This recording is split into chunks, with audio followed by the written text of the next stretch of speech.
Hello students, आज इस video में हम करेंगे सीबीएसई बोर्ड परीक्षा 2021 में नए पैटर्न के हिसाब से जो प्रश्न पत्र आएगा उसके भाग ए यानी कि पार्ट ए के अंदर जो 1 मार्क क्वेश्चन है, यानी कि 1 अंक वाले जो 16 प्रश्न आते हैं जिनमें से आपको 15 करने होते हैं, उन 16 प्रश्नों को हम इस वीडियो में करने जा रहे हैं। तो ये क्वेश्चन बोर्ड परीक्षा में बार बार पूछे गए सवाल हैं।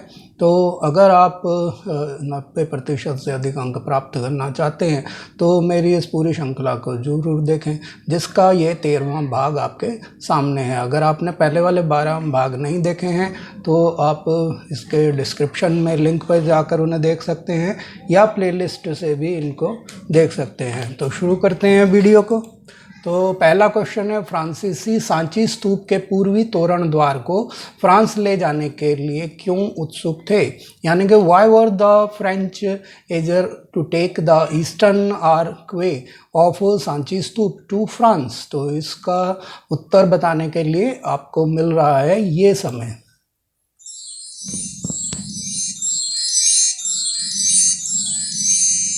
तो आपका समय समाप्त हुआ। उम्मीद है आपने उत्तर अपना याद कर लिया होगा और उसका जो सही जवाब है वो अब आपको मैं बताने जा रहा हूँ। तो इसका जवाब है कि फ्रांसीसी सांची स्तूप के पूर्वी तोरण द्वार को फ्रांस के संग्रहालय में प्रदर्शित करने के लिए ले जाना चाहते थे, यानी कि the French wanted to take the eastern archway to the Sanchi stupa for display in the French museum. Question number 2 है, बोधिसत्व की संकल्पना को परिभाषित कीजिए, यानी कि define the concept of Bodhisattva. तो इसको बताने के लिए आपका समय शुरू हो रहा है अब।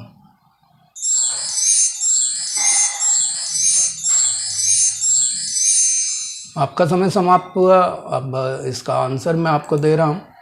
आंसर है कि बौद्ध धर्म में बोधिसत्व सत्व के लिए प्रबुद्ध यानी कि शिक्षा दिए हुए को कहते हैं, यानी कि जो बुद्ध की जो प्रबुद्ध शिक्षाएं हैं उनको बोधिसत्व कहते हैं। प्रारंभिक रूप से महान दया से प्रेरित और बोधिचित्त जनित सभी संवेदनशील प्राणियों के लाभ के लिए सहज इच्छा से बुद्धत्व प्राप्त करने वाले को बोधिसत्व माना जाता है। तो बोधिसत्व का अर्थ है कि जो प्राणियों को मुक्ति पाने में मदद करता है, उन पे दया प्रदर्शित करता है और उनके जीवन को सुखमय बनाने के लिए अपना जीवन जीता है, वही बोधिसत्व है। तो इसे बोधिसत्व को विभिन्न प्रकार की मूर्तियों और कहानियों के माध्यम से बुद्ध के जीवन से जोड़ा जाता रहा है। क्वेश्चन नंबर 3 है कि वैष्णववाद और शैववाद में अंतर स्पष्ट कीजिए, यानी कि explain the difference between Vaishnavism and शिविज्म। तो आपको इसके अंतर बताने के लिए समय मिल रहा है ये।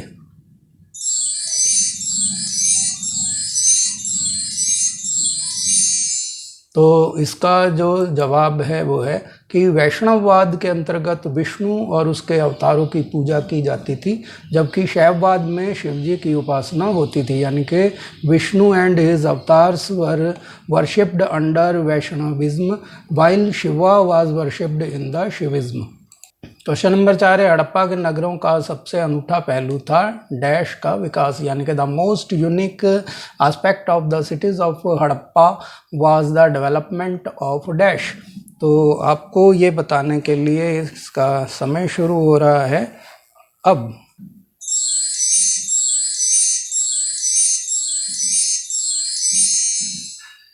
तो आपका समय समाप्त हुआ। इसका जो सही जवाब है वो है शहरों, यानी कि द सिटीज़, यानी कि हड़प्पा के नगरों का जो सबसे अनूठा पहलू था वो था शहरों का, यानी कि सिटीज़ का डेवलपमेंट।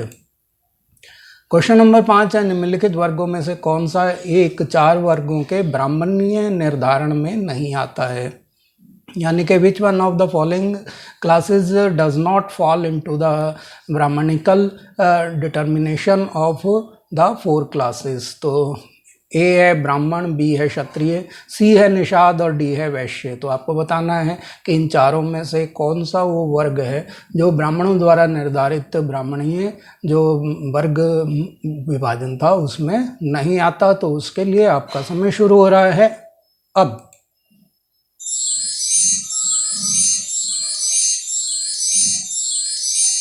तो इसका जो सही जवाब है वो है निषाद। तो निषाद एक जनजाति थी जो जंगलों में रहती थी।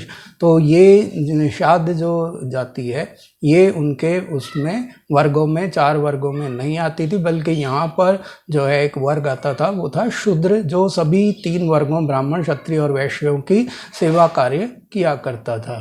क्वेश्चन नंबर 6 है, हड़प्पा संस्कृति में शिल्प उत्पादन केंद्रों की पहचान के संबंध में निम्नलिखित कथनों का अध्ययन कीजिए। यानी कि studying the following statements regarding identification of craft production centres in Harappa culture. तो पहला है, पुरातत्वविद कच्चा माल जैसे प्रस्तर पिंड, तांबा, यस्क, शंख आदि को खोजते हैं।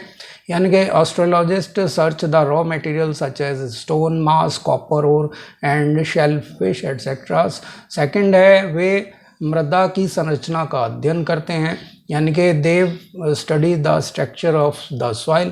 तीसरा है, वे अपूर्ण वस्तुएं, त्याग दिया गया माल और कूड़ा करकट पाते हैं, यानी कि they find incomplete items, discarded goods and garbage. और चौथा है, उन्होंने मुद्राओं के रासायनिक विश्लेषण के प्रयास किए, यानी कि they had efforts to chemical analysis of the currencies. वो तो उपयुक्त कथनों में से कौन सा सही है, यानी कि which of the above statements are correct. तो ए है कि पहला और दूसरा है, यानी कि first and second are right, यानी कि ये दोनों ठीक हैं। बी के हिसाब से दूसरा और चौथा, यानी कि सेकंड एंड फोर्थ ठीक है, यानी कि ये वाला और ये वाला ठीक है। और सी के हिसाब से पहला और तीसरा, यानी कि फर्स्ट एंड थर्ड ठीक है, यानी कि पहला और तीसरा, यानी कि फर्स्ट एंड थर्ड।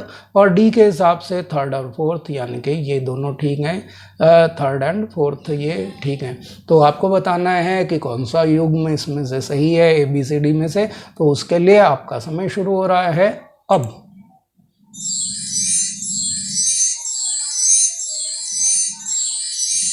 तो इसका जो सही जवाब है वो है सी। इसका मतलब है कि पुरातत्वविद कच्चा माल जैसे प्रस्तर पिंड, तांबा, यस्क, शंख आदि को खोजते हैं और वे अपूर्ण वस्तुएं, त्याग दिया गया माल और कूड़ा करकट पाते हैं, तो उनसे वो उनके बारे में, शिल्प उत्पादन केंद्रों के बारे में अंदाज़ा लगाते हैं। क्वेश्चन नंबर 7 में एक मूर्ति दी गई है, चित्राधारित प्रश्न है। तो आपको बताना है कि ये किसकी मूर्ति है, तो उसका नाम जो है सही सही आपको बताना है। तो इसके लिए आपका समय शुरू हो रहा है अब।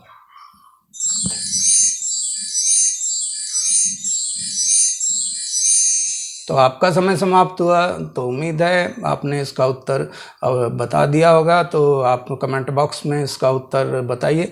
तो इसका जो सही जवाब है वो इस प्रकार है कि ये जो है महात्मा बुद्ध की मूर्ति है। तो महात्मा बुद्ध की एक विशाल मूर्ति है। क्वेश्चन नंबर 8 है, अभिलेखीय साक्ष्यों के अनुसार निम्नलिखित में से विजयनगर साम्राज्य की स्थापना किसने की थी। यानी कि according to archival evidence who among the following founded the Vijayanagar empire. तो ऑप्शन ए है दक्कन के सुल्तान, यानी कि सुल्तान ऑफ दक्कन। बी है उड़ीसा के गजपति शासक, यानी कि गजपति रूलर ऑफ उड़ीसा। सी है हरिहर और बुक्का, यानी कि हरिहर एंड बुक्का। और डी है तमिलनाडु के चोल, यानी कि चोला ऑफ तमिलनाडु। तो आपको बताना है कि ABCD में से कौन विजयनगर साम्राज्य के संस्थापक थे। तो उसके लिए आपका समय शुरू हो रहा है अब।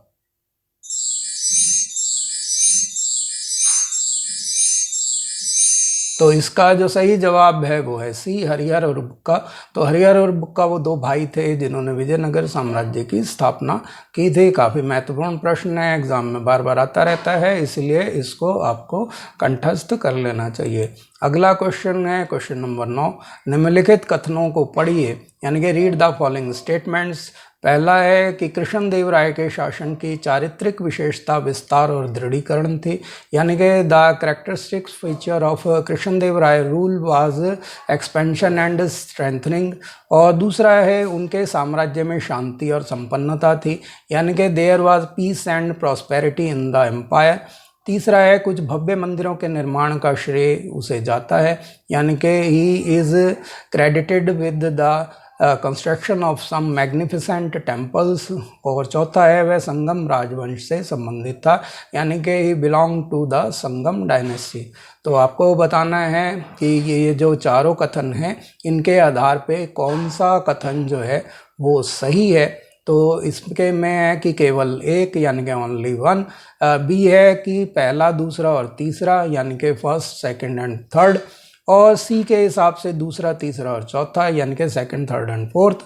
और डी में है कि पहला, तीसरा और चौथा यानी कि फर्स्ट, थर्ड एंड फोर्थ। तो आपको बताना है ABCD में से कौन से जो कथन है वो सही हैं। तो उसके लिए आपका समय शुरू हो रहा है अब।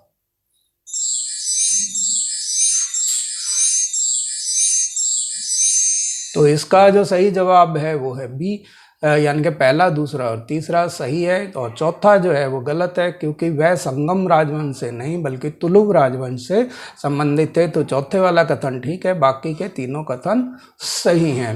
तो क्वेश्चन नंबर 10 है, निम्नलिखित कथनों में से कौन सा अकबर के संबंध में सही नहीं है, यानी कि which of the following statements is not correct with respect of Akbar. तो ऑप्शन ए है, अकबर शेख मोइनुद्दीन चिश्ती का भक्त था, यानी कि Akbar was a devotee of Sheikh Moinuddin Chishti. ख है, अकबर ने अपने साम्राज्य का विस्तार किया और उसे सुदृढ़ बनाया, यानी कि Akbar expand his empire and strengthened it.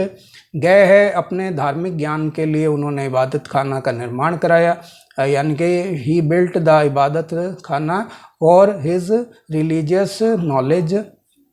और डी है, कंधार को लेकर उनके सफ़ाविदों के साथ सौहार्दपूर्ण संबंध थे, यानी कि he had cordial relation with the Safavid regarding Kandahar. तो इसमें से बताना है कि आपको ABCD में से कौन सा जो ऑप्शन है वो गलत है और अकबर से संबंधित नहीं है। तो उसके लिए आपका समय शुरू हो रहा है अब।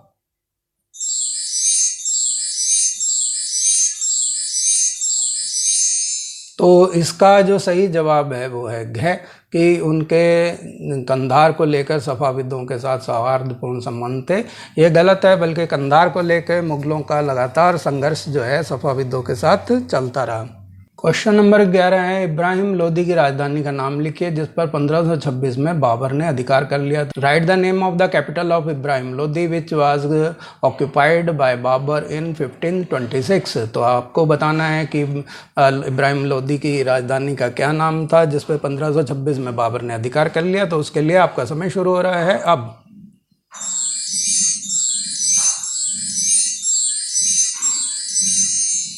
तो समय समाप्त हुआ। तो इसका जो सही जवाब है वो है दिल्ली। तो दिल्ली इब्राहिम लोदी की राजधानी थी और पानीपत के प्रथम युद्ध में बाबर ने इब्राहिम लोदी को 1526 में परास्त करके दिल्ली पर अपना अधिकार जमा लिया था। क्वेश्चन नंबर 12 है, हुमायूं नामा किसने लिखी थी, यानी कि हु रॉट हुमायूं नामा। तो इसका उत्तर बताने के लिए आपका समय शुरू हो रहा है अब।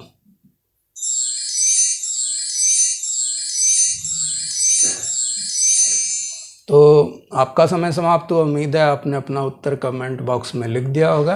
तो इसका जो सही जवाब है वो है गुलबदन बेगम। तो गुलबदन बेगम ने हुमायूं नामा लिखा था, जो कि हुमायूं की बहन थी। उन्होंने उनके बारे में, हुमायूं के चरित्र के बारे में, उसके राज शासन के बारे में विस्तार से इसमें लिखा है। क्वेश्चन नंबर 13 है, सहायक संधि के निम्नलिखित प्रावधानों में से कौन सा एक अवध पर 1801 में लागू नहीं था। Which one of the following provinces of the subsidiary treaty was not implemented in Awadh in 1801।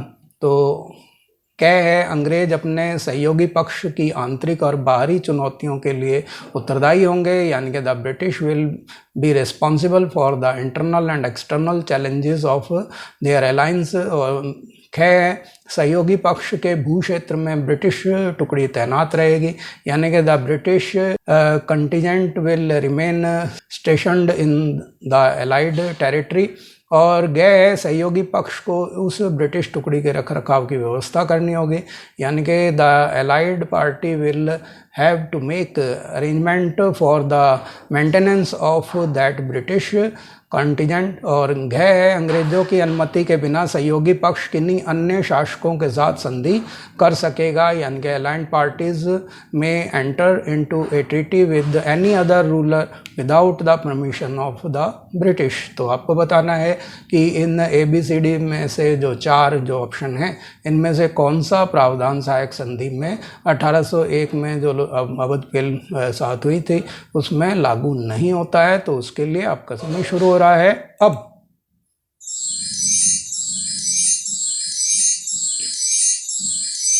तो इसका जो सही जवाब है वो है डी, यानी कि अंग्रेजों की अनुमति के बिना सहयोगी पक्ष किन्हीं भी अन्य शासकों के साथ संधि कर सकेगा। ये बात गलत थी, यानी कि उसे संधि करने के लिए जो है अंग्रेजों के सलाह माननी जरूरी थी और उन्हीं की आज्ञा के साथ ही वो संधि कर सकता था।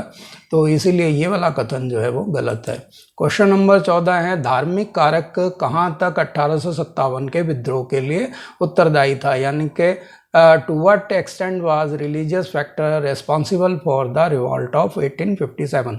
तो आपको बताना है कि 1857 के विद्रोह में धार्मिक कारण जो थे जिनकी वजह से धार्मिकता को जो भारतीयों की धार्मिकता को जो नुकसान पहुंचने का डर था वो कहाँ तक उत्तरदायी थे। तो उसके लिए आपका समय शुरू हो रहा है अब।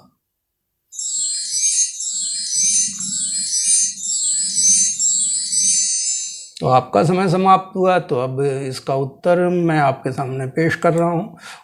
विद्रोही घटनाएं इस व्यापक डर को व्यक्त करती थी कि अंग्रेज हिंदुओं और मुसलमानों की जाति और धर्म को नष्ट करने पर तुले हैं और वे लोगों को ईसाई बनाना चाहते हैं। इसी डर की वजह से लोग चल रही अफवाहों पर भरोसा करने लगे, यानी कि the rebel incident expressed the when separate fear that the British were bent upon destroying the caste and religion of Hindu and Muslims and wanted to convert people in Christianity. Because of this fear, people started trusting the ongoing rumors. Question number 15 है, नीचे 2 अभिकथन ए और कारण are दिए गए हैं। The following 2 statement association A and reason are given.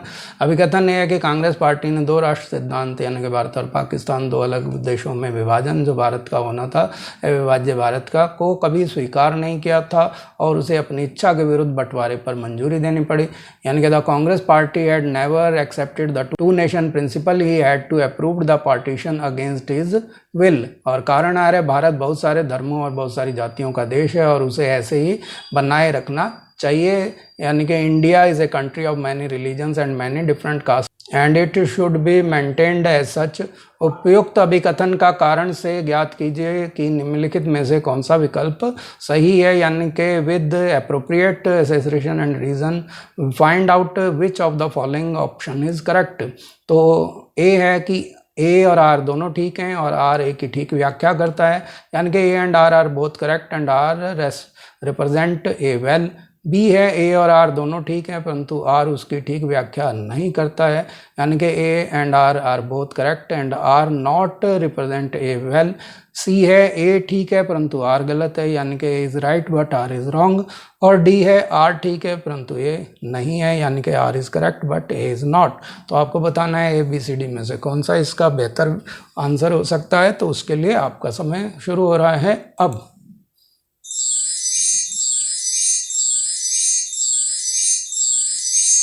तो इसका जो सही जवाब है वो है बी, यानी कि ए और आर दोनों ही ठीक है परंतु आर ए की ठीक से व्याख्या नहीं करता।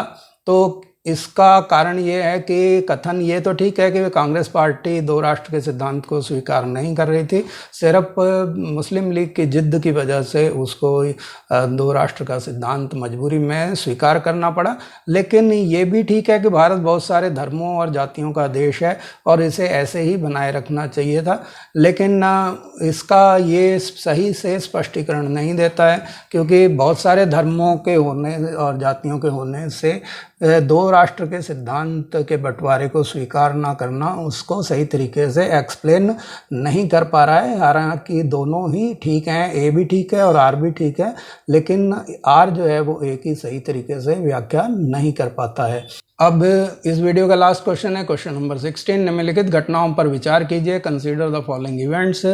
पहला है कैबिनेट मिशन, दूसरा है संविधान सभा में प्रस्तावित उद्देश्य प्रस्ताव यानी कि constituent assembly proposed objective proposal. Third है 1935 का भारत सरकार का अधिनियम यानी कि government of India act of 1935।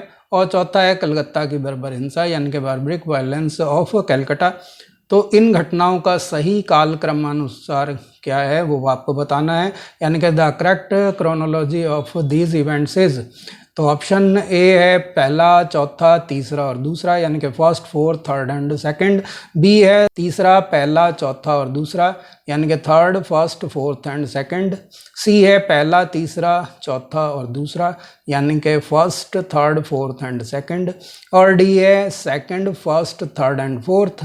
तो आपको बताना है ABCD में से कौन सा क्रोनोलॉजी या कौन सा कालक्रम जो है वो ठीक बता रहा है। तो उसके लिए आपका समय शुरू हो रहा है अब।